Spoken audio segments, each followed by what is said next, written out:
नमस्कार, मैं हूं शुभम शंकधर। आप देख रहे हैं मनी 9 और स्वागत है आपका बजट सेंट्रल में। जी हां, आज का मनी सेंट्रल तो बजट सेंट्रल होना ही है। सुबह से बजट सुना, बजट का असर पढ़ा, देखा, समझा। दिन भर गेस्ट थे मनी 9 के साथ बड़े बड़े, आपने उनके साथ हमारी बातचीत भी सुनी। बजट बहुत कुछ समझ आ गया होगा, लेकिन आपको इंतजार होगा कि मनी सेंट्रल में अब क्या बताया जाएगा जो सुबह से अब तक हम सुन नहीं पाए, पढ़ नहीं पाए, समझ नहीं पाए। तो हम ऐसी बहुत सारी गुत्थियां लेकर आए हैं सुलझाने के लिए आपके सामने, जो आपको केवल ये अंतरिम बजट नहीं, अगला जो बजट आएगा उसकी भी तस्वीर दिखा देगा।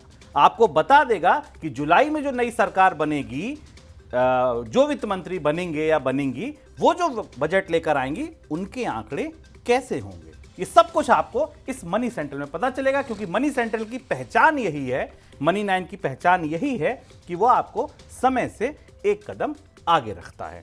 मेरे साथ बजट के विश्लेषण के लिए हर रोज की तरह मनी 9 के एडिटर अंशुमान तिवारी जी आ गए हैं। सर, बहुत स्वागत है आपका।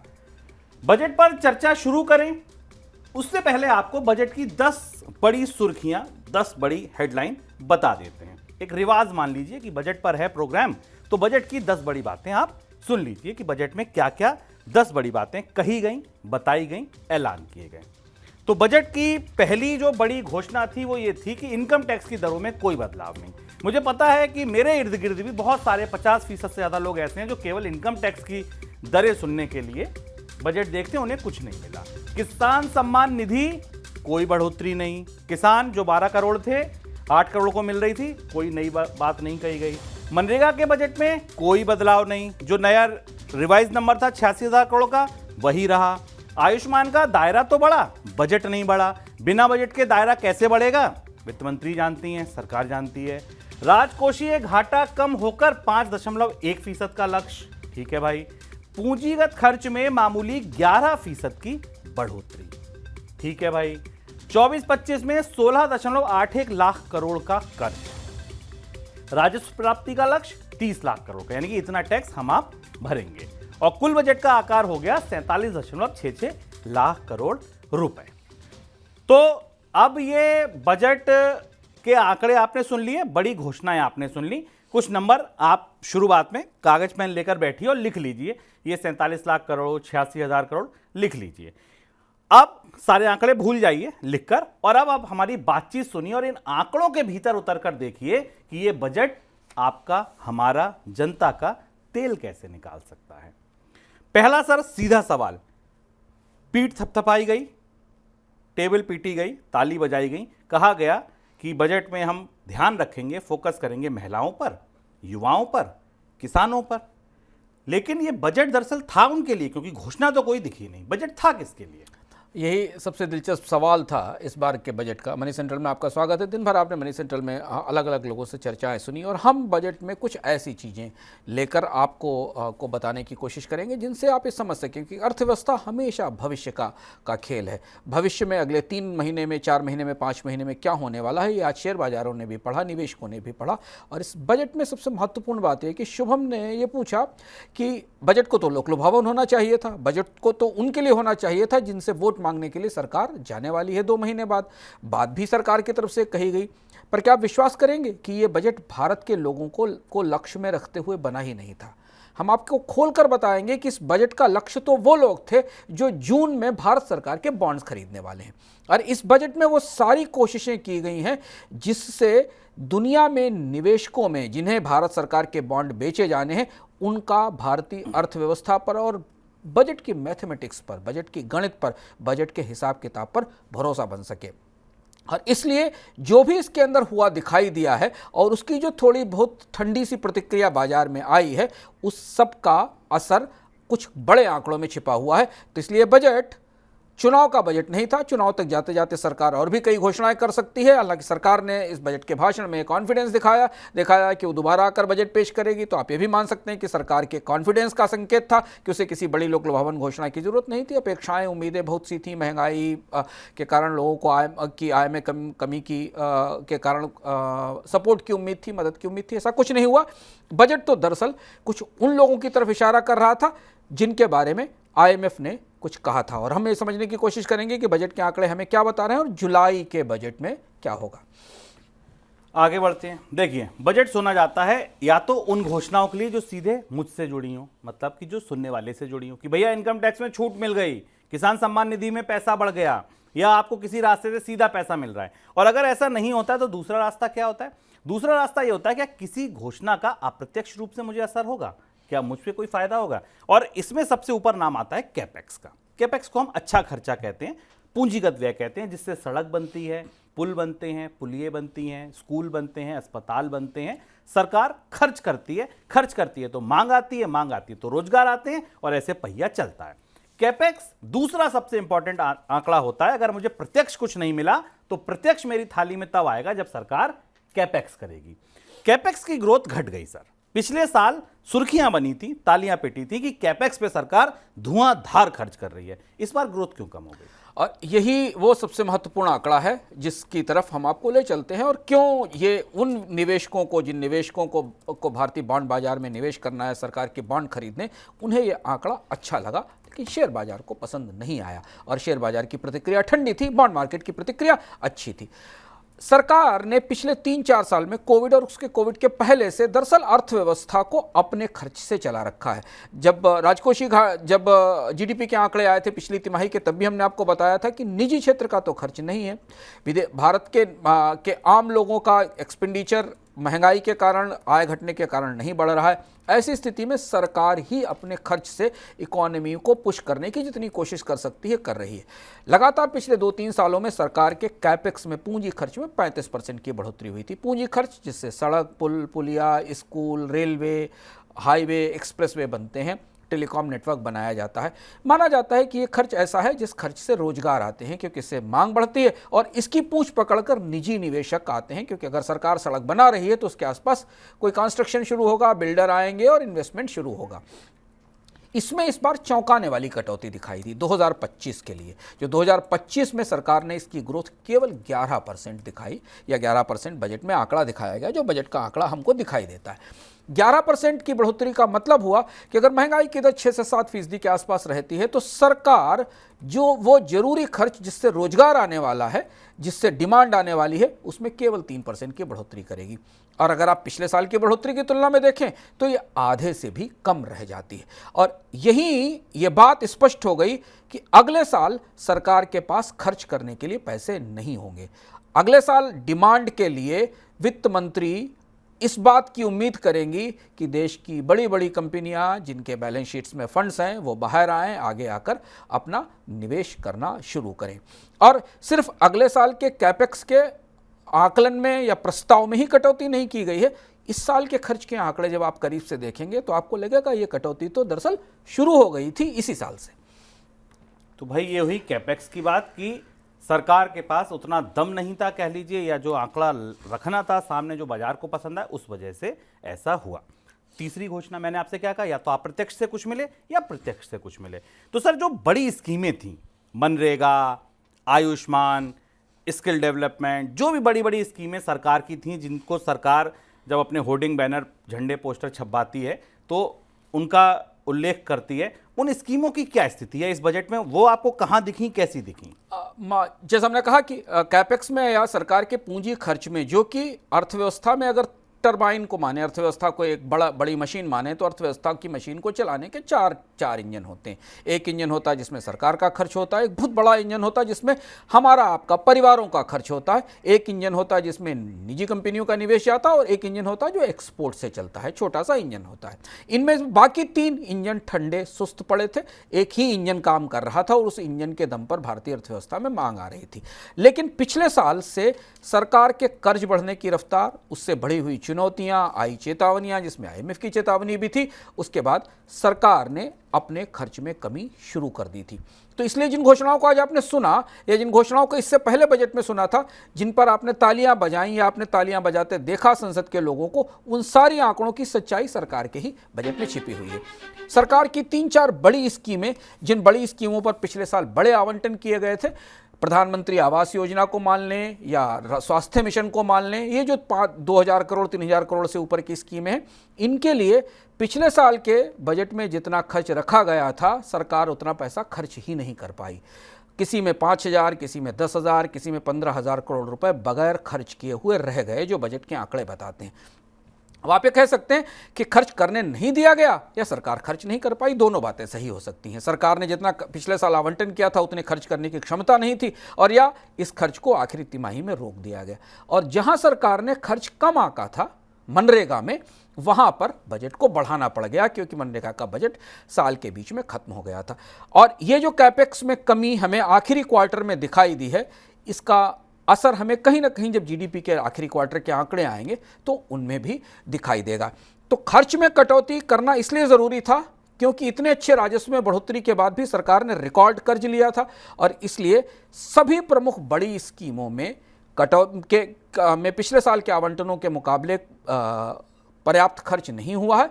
बढ़ोतरी हमें दिखाई दे रही है, पर उस बढ़ोतरी को आप एक चुटकी नमक के साथ लीजिएगा, क्योंकि बजट में खर्च के जो आंकड़े प्रस्तावित हैं, हम पिछले साल के ही आंकड़ों पर बात कर सकते हैं, क्योंकि इस साल के जो आंकड़े हैं वो वोट एंड अकाउंट के आंकड़े हैं। जुलाई में जब बजट पेश होगा तो इन सारी स्कीमों के आवंटन के आंकड़े बदलेंगे, और इस बात की पूरी उम्मीद है कि जुलाई में जब हम बजट आपके पास लेकर आएंगे तो हम आपको बताएंगे कि उस समय किया जाने वाला आवंटन दरअसल पिछले साल किए हुए खर्च को बेस करके किया जाएगा। और अगर किसी स्कीम में 10 से 15,000 करोड़ रुपए का पैसा बचकर सरकार के पास लौट रहा है, तो फिर उसमें जुलाई के बजट में उसके आवंटन में कटौती हो सकती है। कटौती होगी ना, तभी तो ये 5.1% के फिस्कल डेफिसिट का टारगेट अचीव होगा, जो बेहद महत्वाकांक्षी टारगेट है। ये क्यों रखा गया, इसके बारे में भी हम आपको बताएंगे।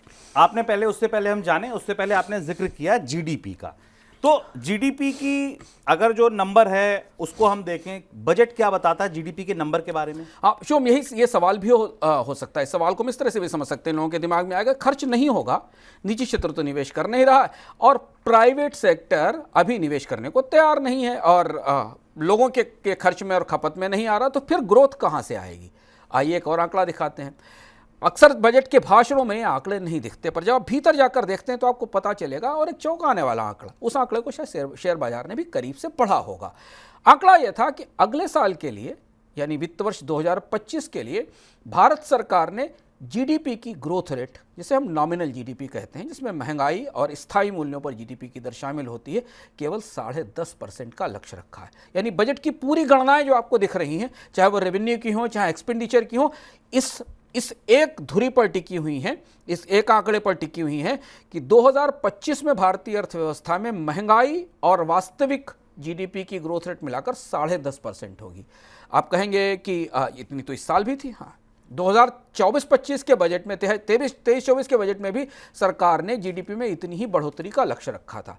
तो चूंकि सरकार को भीतर से मालूम है कि कैपेक्स में कमी होगी, निजी निवेश आएगा कि नहीं आएगा ये बात सवालों में है, कि कितना निवेश आएगा, प्राइवेट कंजम्पशन के एक्सपेंडिचर कितने बढ़ेंगे ये भी पता नहीं है, इसलिए सरकार कुछ भी कहे ग्रोथ के लिए अपने बजट के आंकड़ों में कोई बहुत बड़ा महत्वाकांक्षी जीडीपी ग्रोथ का आंकड़ा लेकर नहीं आ पाई। अब 10.5% की नॉमिनल जीडीपी ग्रोथ रेट का बुनियादी मतलब यह है कि अगर हम वित्त मंत्रालय की तरफ से कहे गए एक आशावादी बयान को आधार बनाएं, जो बजट से ठीक पहले आया था कि 2025 में भारत की अर्थव्यवस्था 7% की विकास दर से चलेगी या दौड़ेगी, तो फिर इस लक्ष्य को पाने के लिए भारत में महंगाई दर का 4% से नीचे आना जरूरी है। आ पाएगी क्या? रिजर्व बैंक को भी भरोसा नहीं है कि अगले साल भारत में महंगाई की दर 4% से नीचे होगी, और अगर भारत में महंगाई की दर 5 से 6% के आसपास रहती है 2025 में, तो फिर जीडीपी की ग्रोथ रेट को 6% से नीचे होना पड़ेगा अगर हम जीडीपी में सरकार के बजट में दिए गए आंकड़ों को माने। तो इस हिसाब से जो दूसरा पहलू हमें दिखता है इस पूरे बजट के आंकड़े का, सरकार बेहद कंजर्वेटिव है, और चुनाव में जाती हुई सरकार अपने आंकड़ों को लेकर बुरी तरह सतर्क और कंजर्वेटिव दिखाई दे रही, चाहे अगले साल की ग्रोथ हो या अगले साल का एक्सपेंडिचर हो। और कोशिश यह है कि शायद अब निजी निवेश के आने की संभावना बनती दिखाई दे, और इस पर काफ़ी कुछ फोकस किया गया है। इसीलिए जीडीपी के नंबर्स में खर्च में कटौती की पूरी तैयारी का असर दिखता है। खर्च की जिक्र किया अंशुमान जी ने, तो पहले खर्च देखिए सर, इस ग्राफिक से खर्च कैसे समझा जाए, बजट का खर्च जा कहां रहा है दरअसल? और यही वो आंकड़ा है जिसके बारे में हमने कहा कि भाई इस बजट का लक्ष्य कौन सा था। इस बजट का लक्ष्य दरअसल आईएमएफ या विश्व बैंक या वो निवेशक थे। इस आंकड़े को ध्यान से देखिए, सरकार के खर्च का सबसे बड़ा हिस्सा ब्याज भुगतान में जा रहा है, और यही वो ब्याज भुगतान है जिसे हम पहले भी आपको बताते बिल्कुल रहे। लेफ्ट में जो नीले रंग का पट्टी हिस्सा है, आपको दिख रहा है इस पट्टी में सबसे किनारे नीले रंग का हिस्सा, उसमें ब्याज भुगतान है। यानी अगर सरकार अपने 100 रुपए कमा रही है तो उसका सबसे बड़ा हिस्सा पुराने कर्जों पर ब्याज में जा रहा है। याद कीजिए आईएमएफ ने इसी कर्ज को लेकर और इसी ब्याज भुगतान को लेकर चेतावनी दी थी कि भारत में सरकार का कर्ज जीडीपी के बराबर हो गया है।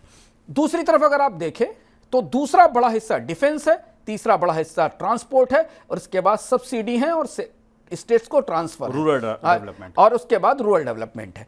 अब इन आंकड़ों की रोशनी में अगर सरकार के पास 100 रुपए हों तो उसमें से 29 से 30%, 40% हिस्सा तो केवल ब्याज भुगतानों में जा रहा है।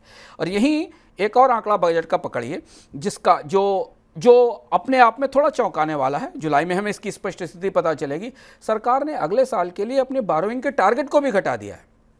मजा देखिए, राजकोषीय घाटे के टारगेट में भी कमी की गई, खर्च के टारगेट में भी कमी की गई और बोरोइंग के टारगेट में भी कमी की।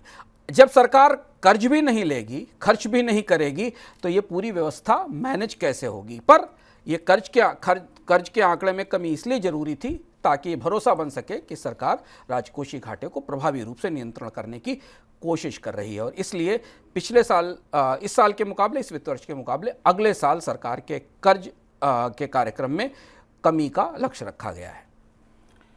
सर अब एक बड़ी इंपॉर्टेंट चीज ये है कि बजट का सबसे पहला रिएक्शन अगर कोई दे सकता है तो वो दे सकता है शेयर बाजार।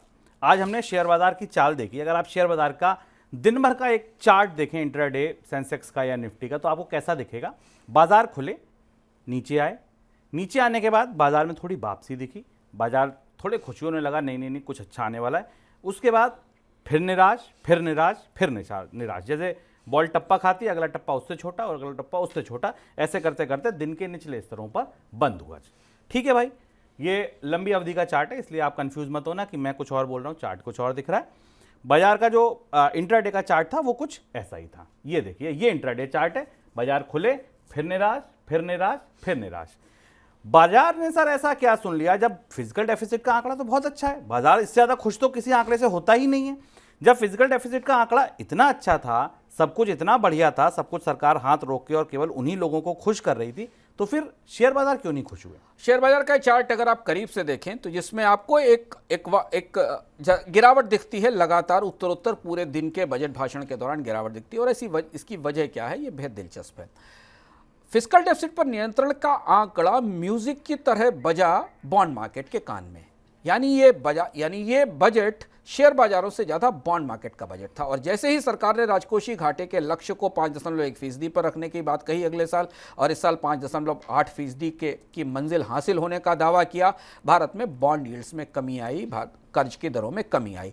लेकिन शेयर बाजार इस आंकड़े से बहुत प्रभावित नहीं हुआ। शेयर बाजार को दो आंकड़ों ने परेशान किया। दरअसल शेयर बाजार में कंपनियों को और निवेशकों को ये पता है शुभम की पिछले 3 साल से भारत में डोमेस्टिक डिमांड टूटी हुई है, ग्रामीण इलाकों से मांग नहीं आ रही है। अगर आप कंपनियों के रिजल्ट्स देखिए, उनके वॉल्यूम्स की ग्रोथ देखिए तो बाजार से नहीं आ रही।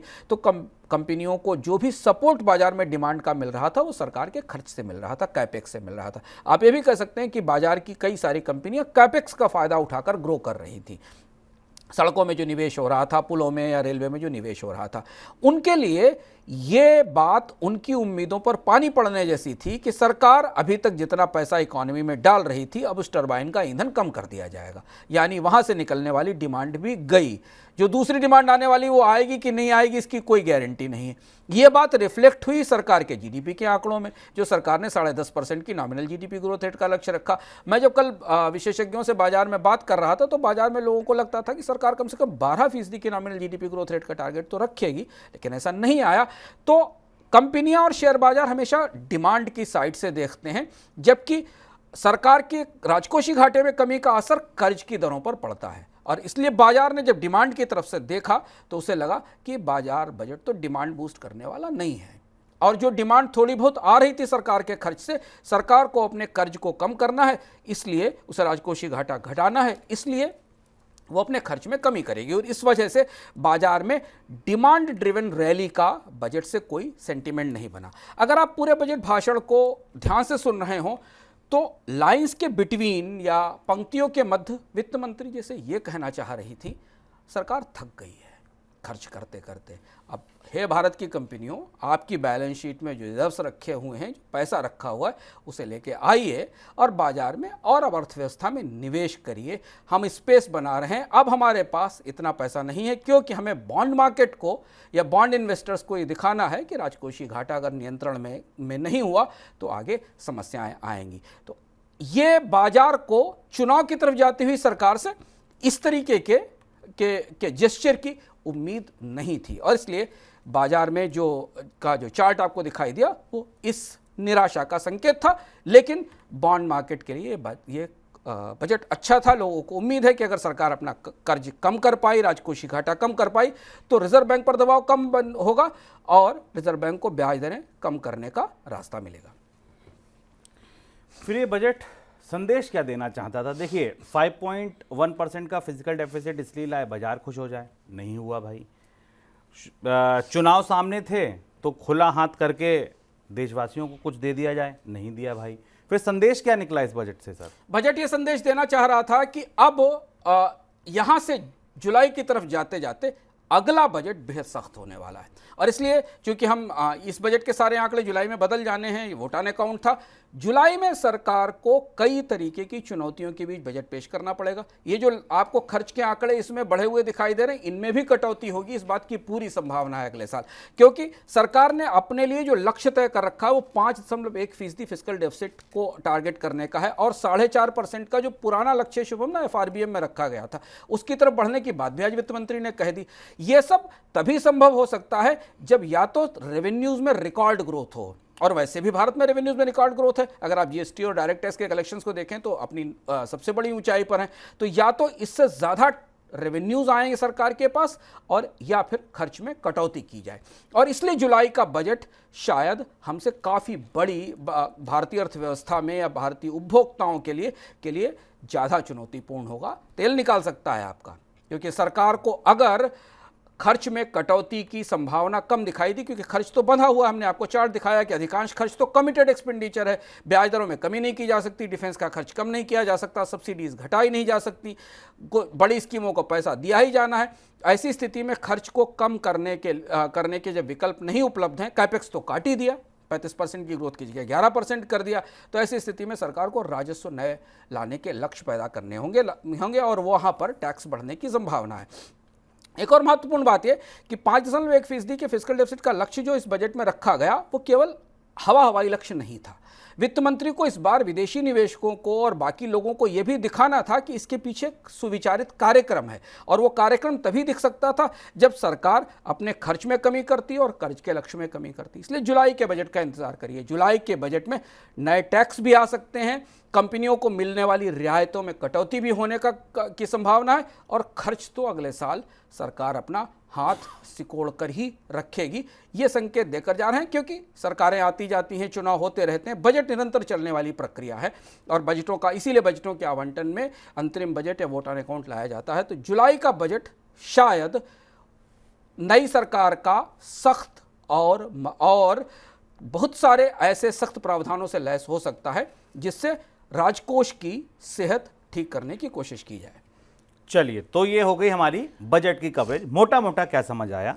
मोटा मोटा समझ ही आया अंशुमान जी की पूरी बात सुनने के बाद कि सरकार ये बजट हमारे आपके लिए नहीं लाई थी। वो सरकार ये बजट लाई थी दरअसल उन लोगों के लिए जो बॉन्ड बाजार में बॉन्ड खरीदने जा रहे हैं भारत के। उनको दिखाया कि हम 5.1% का राजकोषीय घाटा रखेंगे।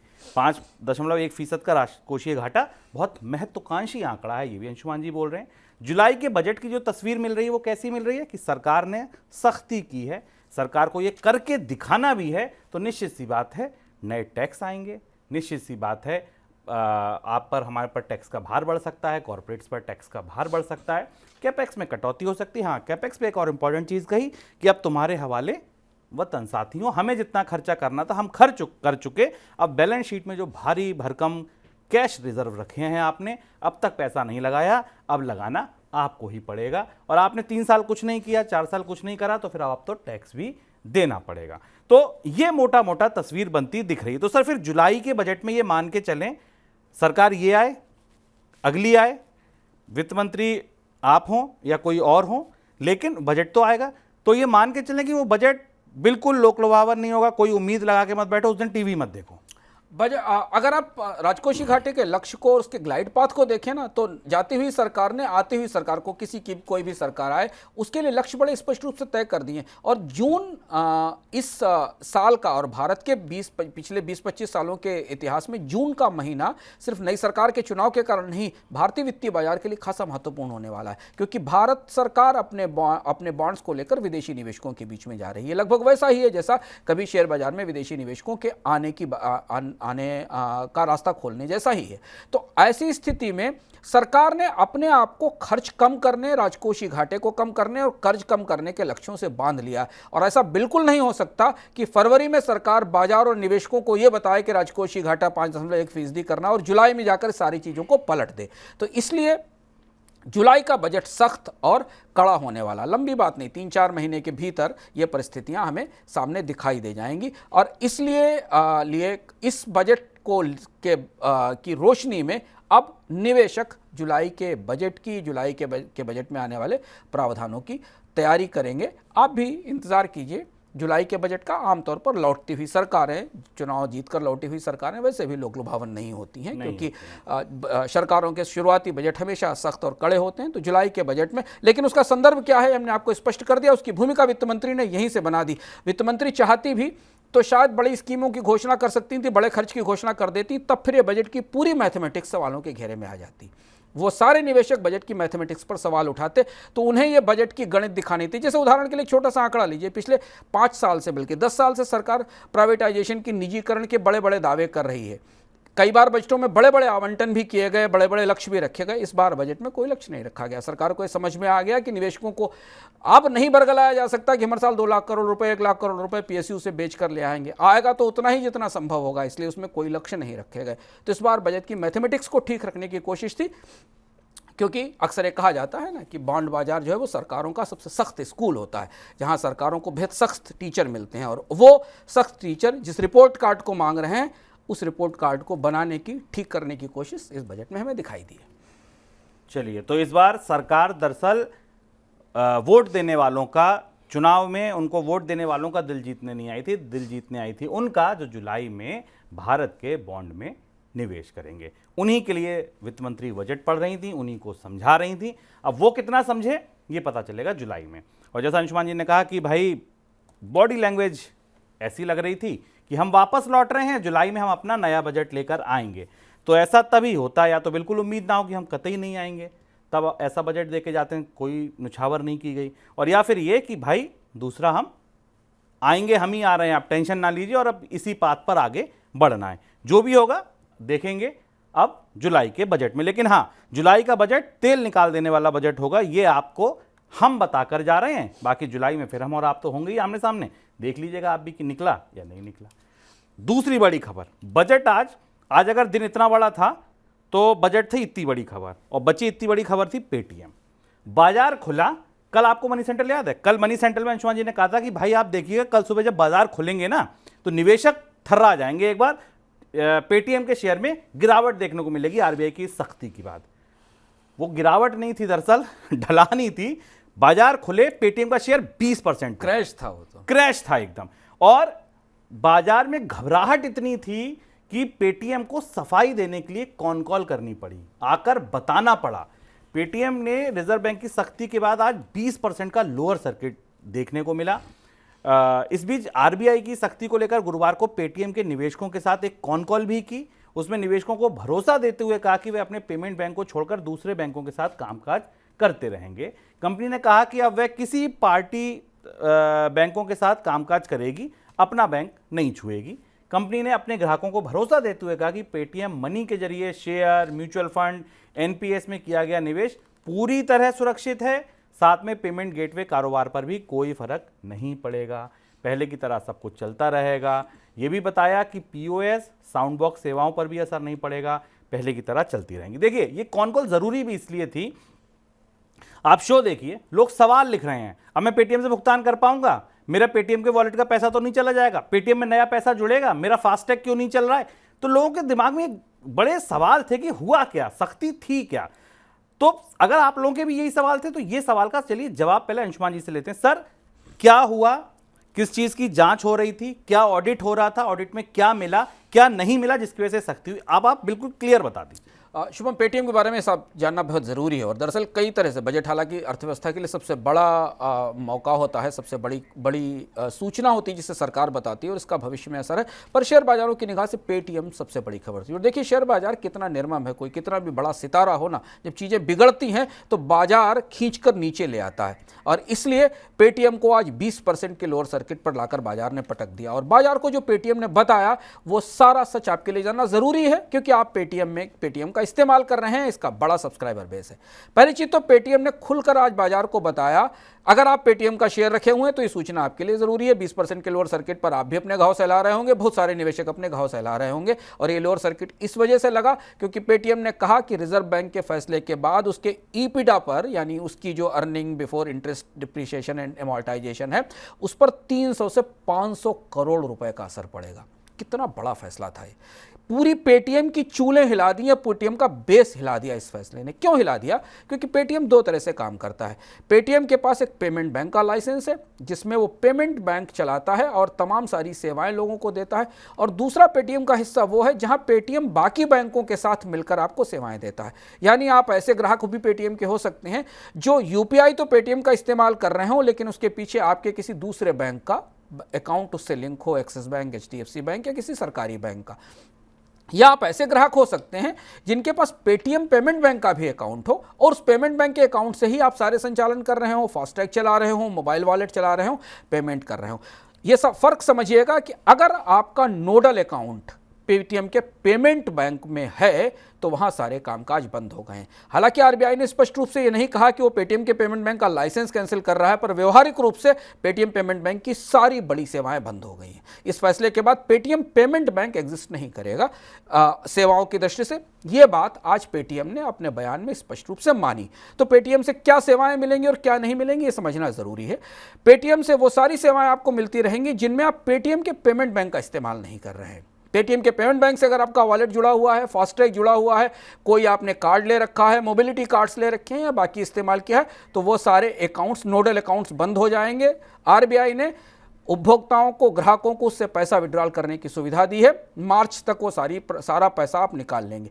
पैसा निकालने की छूट देने का मतलब है कि रिजर्व बैंक को और पेटीएम को अब उम्मीद नहीं है कि पेमेंट बैंक दोबारा रिवाइव हो पाएगा। नहीं तो पेटीएम की जांच 2018 से चल रही है। 2022 में सरकार में रिजर्व बैंक ने पेटीएम को नए ग्राहकों की पेमेंट बैंक पर ऑनबोर्डिंग से रोक दिया था और ये कहा था कि नए ग्राहक नहीं जोड़े जा सकते। अब लगभग पेटीएम पेमेंट बैंक के तौर पर एग्जिस्ट नहीं करेगा सेवाओं के स्पेस में, और इसीलिए जो 500 करोड़ रुपए का लॉस पेटीएम बता रहा है वो इसमें दिखाई दे रहा है। लेकिन अगर आपने पेटीएम के पेमेंट बैंक का इस्तेमाल नहीं किया है और पेटीएम को मोबाइल वॉलेट के तौर पर, यूपीआई प्रोवाइडर के तौर पर इस्तेमाल करना चाहते हैं तो आप करते रह सकते हैं। ये भेद स्पष्ट सा फर्क है। अब जो दूसरा सवाल शुभम ने पूछा कि आखिर पेटीएम में हुआ क्या, पेटीएम पर इतनी सख्त कार्रवाई भारत में क्यों हुई, और जबकि पेटीएम भारत के एक बहुत बड़े इकोसिस्टम का असर दिखता है। और यही सबसे महत्वपूर्ण बात है। कल से हम लगातार सुन रहे हैं कि पेटीएम ने आरबीआई के कंप्लायंस ऑडिट को सही ढंग से फॉलो नहीं किया। क्या था वो कंप्लायंस ऑडिट? ना तो आरबीआई ने अपने बयान में बताया, ना आज पेटीएम ने बताया। आखिर चूक क्या थी पेटीएम की, इसे समझना जरूरी है, क्योंकि पेटीएम पर 2018 से जांच चल रही है। 2018 में पहली जांच हुई थी जब पेटीएम से कहा गया था कि उसने अपने केवाईसी नियमों को स्पष्ट रूप से नहीं रखा है और अपने बारे में स्पष्ट रूप से जानकारी नहीं दी गई। 2018 से 2022 तक पेटीएम अपनी स्थिति नहीं सुधार पाया, इतने लंबे समय तक कंप्लायंस पूरे नहीं कर पाया। 2022 में आरबीआई ने पेटीएम को नए ग्राहकों की ऑनबोर्डिंग से रोक दिया। फिर समय दिया गया, आपको याद होगा उस दौरान भी हमने बताया था, मनी सेंट्रल पर पेटीएम का बयान आया था कि हम रिजर्व बैंक के सारे सवालों का जवाब देंगे, पर ऐसा नहीं हुआ। 1 साल और बीत गया और अंततः अब बैंक की सारी सेवाएं ठप कर दी गई। माना जा रहा है सेंट्रल बैंक ने, आरबीआई ने खुलकर इसका कोई कारण नहीं बताया कि उसने ऐसा क्या किया है। आरबीआई ने कहा कि पेटीएम ने अपने कंप्लायंस के ऑडिट नहीं पूरे किए, कंप्लायंस के नियम तय नहीं किए, पर माना जा रहा है कि इसमें सबसे बड़ी भूमिका पेटीएम के चीनी भागीदार की हो सकती है। एंडफिन कंपनी, जो कि चाइना के अलीबाबा के कांग्लोमरेट का हिस्सा है, जिसकी अभी भी पेटीएम में लगभग 10% के आसपास 9.89% के आसपास हिस्सेदारी है। ये सारा सवाल वहीं से शुरू हुआ था। चीन की कंपनी की हिस्सेदारी, उससे डेटा शेयर करना, केवाईसी दिए जाने का संदेह, सर्वर पर सूचनाएं इधर से उधर किए जाने का संदेह। ऐसा लगता है जैसे पेटीएम इन सारे सवालों का जवाब स्पष्ट रूप से नहीं दे सकी। बाद में पता चलेगा, आरबीआई बताएगा या पेटीएम बताएगा कि आखिर मामला क्या था। लेकिन जो सबसे बड़ी बात, पेटीएम के चाइनीज लिंक्स हैं वो पेटीएम पर भारी पड़े हैं। पर मुझे आश्चर्य सारे निवेशकों को बाजार में, ये हमको भी आश्चर्य शुभम कि 2018 से 2024 तक पेटीएम इसे क्लियर क्यों नहीं कर पाया, इतने लंबे समय में इन सारे सवालों का जवाब क्यों नहीं ढूंढ पाया कि नौबती आ गई। क्या पेटीएम एक मोबाइल वॉलेट यूपीआई कंपनी बनकर रह गई, पेमेंट बैंक के तौर पर वो सिकुड़ गई। तो आप क्या नहीं कर पाएंगे, समझ में आया? आप भुगतान कर पाएंगे, वॉलेट में पैसा जोड़ पाएंगे, पैसा किसी को भेज पाएंगे। अगर मोबाइल वॉलेट के पीछे कोई और बैंक है, ICICI, axis, SBI, BOB, PNB, जितने भारत के बैंक है, कोई और बैंक जुड़ा है, आप सब कुछ कर पाएंगे जो अब तक कर रहे थे। क्या नहीं कर पाएंगे? आप ये नहीं कर पाएंगे कि अगर आप भुगतान कर रहे थे और उसके पीछे पेटीएम का बैंक जुड़ा था, अगर ऐसा था तो आपकी वो सारी सेवाएं रुक जाएंगी। अगर पेटीएम के बैंक से कोई ईसीएस जाता था, नहीं होगा। कोई बिल भुगतान करते थे, नहीं होगा। वॉलेट का ट्रांसफर करते थे, नहीं होगा। यूपीआई से पैसा भेजते थे, ट्रांजैक्शन करते थे और पीछे पेटीएम का बैंक खड़ा था, नहीं होगा। बैंक के थ्रू माइक्रो क्रेडिट बांटे जाते थे, नहीं बटेंगे। जहां बैंक होगा वहां नहीं होगा। तो ये समझ लीजिए कि पेटीएम का वॉलेट बंद नहीं हो रहा, पेटीएम की सेवाएं बंद नहीं हो रही, पेटीएम का बैंक दिक्कत में है, संकट में है, वो काम नहीं कर पाएगा। यही पेटीएम ने भी कहा कि भाई हमारे इन ऑपरेशंस पर कोई असर नहीं पड़ेगा, लेकिन हां, हम थर्ड पार्टी बैंक से ही काम कर पाएंगे। बैंक खोलना थोड़ा मुश्किल पड़ गया, थोड़ा भारी पड़ गया। सर, आज आपसे और मनोज जी से अनुमति लिए बिना मैं 2 सवाल भी लूंगा जो बजट पे लोग पूछ रहे हैं। लोगों का कहना है कि आप इतना बड़ा शो कर रहे हैं बजट पे, तो हमारे सवाल तो लीजिए, लेकिन वो 2 सवाल बजट पर हम अंत में लेंगे। उससे पहले एक खबर और लेंगे। उससे भी पहले आप ये सुनिए कि आज पेटीएम, क्योंकि मैंने आपसे कहा ना इतने बड़े दिन में इतनी बड़ी खबर तो बजट थी, इतनी बड़ी पेटीएम थी। पूरे दिन हमने पेटीएम पे भी बात की बजट के साथ साथ, ठीक है? तो बड़े एक्सपर्ट जो हमारे साथ जुड़े, आप अगर निवेशक हैं, आप अगर उपभोक्ता हैं, तो ये 2 मिनट की बात जरूर सुनिए, क्या कहा हमारे एक्सपर्ट्स ने।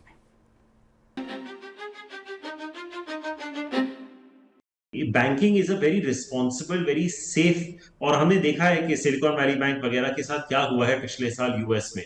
तो I am not trying to get into the merits and demerits of what the RBI has done, but I think a payment aggregator should remain a payment aggregator. I understand product diversification.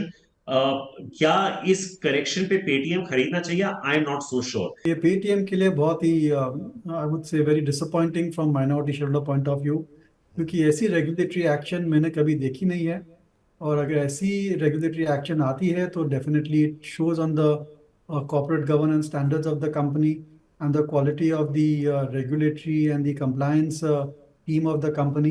So from that point of view एक मेरे हिसाब से थोड़ा trust factor पर impact आ सकता है, and definitely medium to long term basis पे अर्निंग्स पर भी इम्पैक्ट आ सकते हैं। क्या पेटीएम को अपने काम करने की शैली को और कुछ कुछ चीजों को बदलना पड़ेगा? तो बेशक उन्हें काफी आमूलचूल परिवर्तन करना पड़ेगा अपने काम करने की शैली में, अपनी टेक्नोलॉजी में, अपने केवाईसी के नियमों में, और जिस तरह की फाइंडिंग्स जैसे जैसे बाहर आएंगी उसमें जो जो कहा जाएगा या आरबीआई की तरफ से जो करेक्टिव स्टेप्स उन्हें बोले जाएंगे, तो उन्हें वो तो सब करने ही पड़ेंगे। तो पर दूसरी सबसे अहम बात यह है कि इसका कैस्केडिंग इम्पैक्ट कितना बड़ा होगा।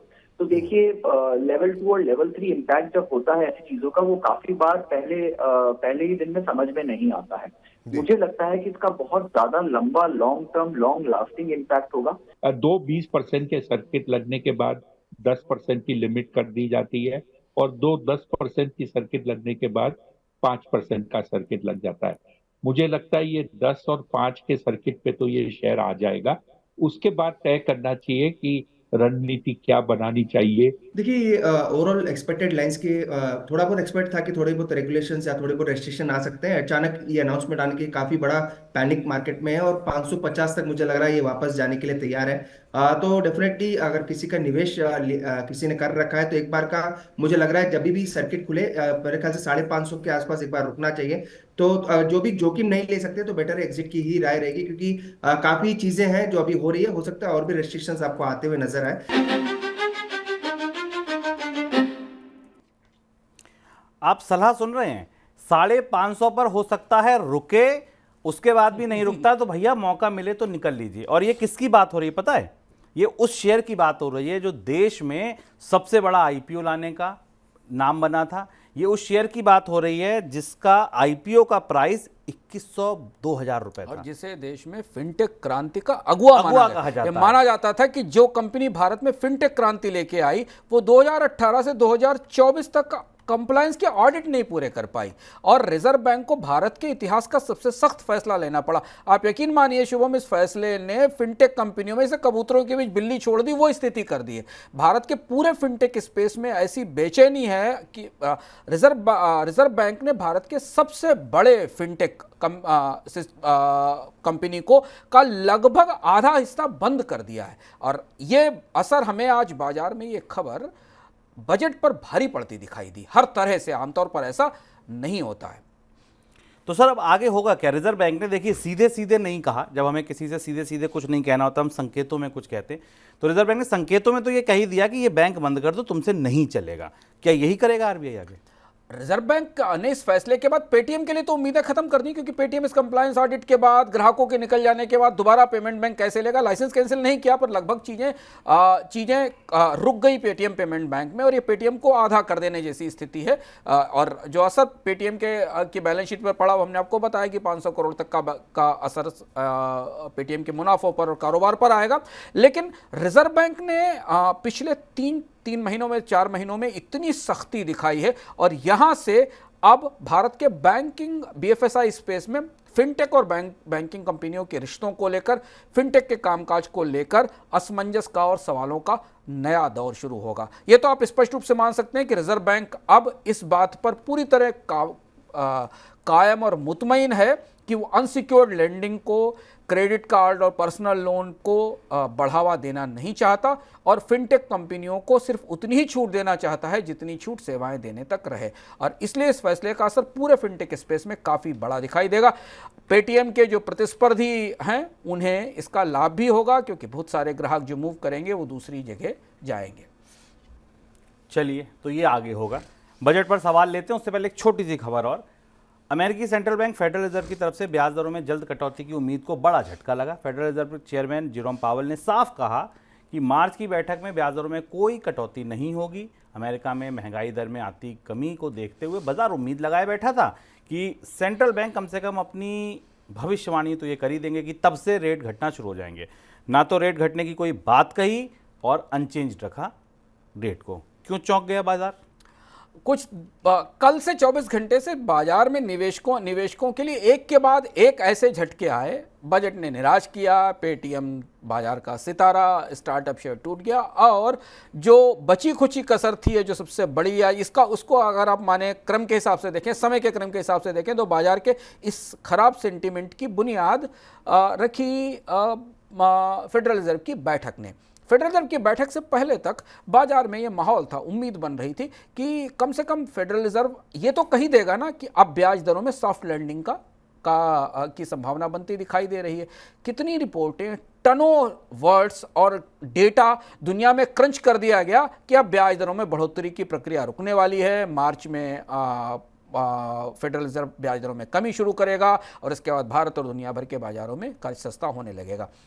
फेडरल रिजर्व ने पूरी तरह निराश किया। फेडरल रिजर्व ने अपने फैसले में एक बेहद सख्त मॉनेटरी के नतीजे के कारण, और जो बात आमतौर पर संभावित है मानी जाती थी, बेहद सख्त मॉनेटरी नजरिए के साथ फेडरल रिजर्व ने कहा कि 2% की महंगाई हमारा लक्ष्य है और जब तक वो नहीं मिलता तब तक ब्याज दरों में किसी ओवरहाल की संभावना नहीं है। और ये आमतौर पर बाजारों को हिलाने वाला और झटका देने वाला फैसला था। अब यहाँ से कुछ ट्रेजेक्ट्री तय हो गई, यहाँ से कुछ संभावनाएं खुलती दिखाई दी। यहाँ से लेकर अगले 3-4 महीनों 5 महीनों तक दुनिया में ब्याज दरें कम होने की कोई गुंजाइश बनती नहीं दिखाई दे रही है।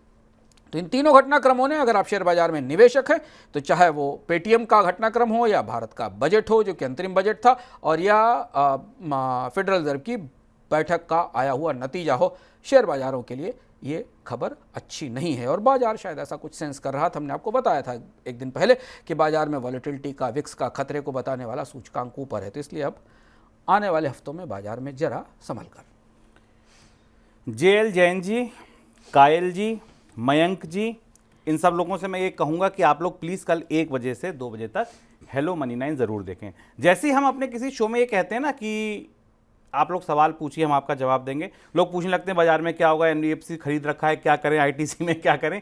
हर शो स्टॉक का शो नहीं है। तो यहाँ हम जो सवाल ले रहे हैं वो पॉलिसी वाले ले रहे हैं। जिनका सवाल मैं ले रहा हूँ सर, मुझे लगता है कोई व्यापारी हैं शायद, मुकेश शर्मा जी और जितेंद्र पाटिल जी, दोनों का सवाल लगभग एक सही है। वो ये कह रहे हैं कि इस बजट का मांग से रिश्ता क्या है, ये बताइए, मांग का क्या होगा। व्यापारी होंगे कोई निश्चित तौर पर, वो मांग जानना चाहते हैं अर्थव्यवस्था में मांग कैसे निकलेगी इस बजट के बाद।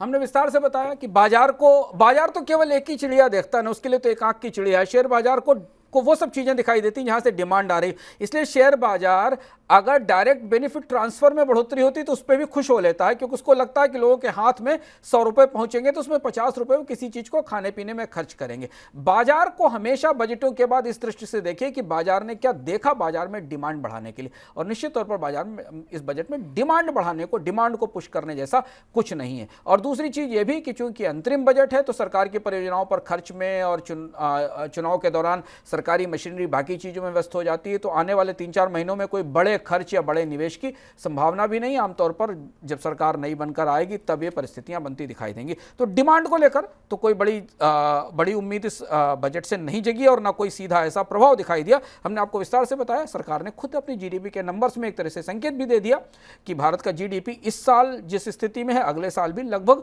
वैसी ही स्थिति में रहने वाला है। बड़ा शुक्रिया सर आपका बजट को विस्तार से समझाने के लिए। आप लोगों का बहुत शुक्रिया धैर्य से पूरे दिन मनी 9 के साथ बने रहने के लिए, और मनी 9 के साथ पूरा प्रोग्राम, पूरा बजट, पेटीएम, सारी खबरें देखने के लिए। आज एक शो और है इसके बाद, मनी टाइम, वो भी आप देखिएगा, तब आज हमारी बजट की कवरेज पूरी होगी। फिलहाल आप लोगों का शुक्रिया। कल मनी 9 के, मनी सेंट्रल के संस्करण के साथ मैं फिर आऊँगा अंशुमान जी के साथ। आप लोगों का धन्यवाद, नमस्कार।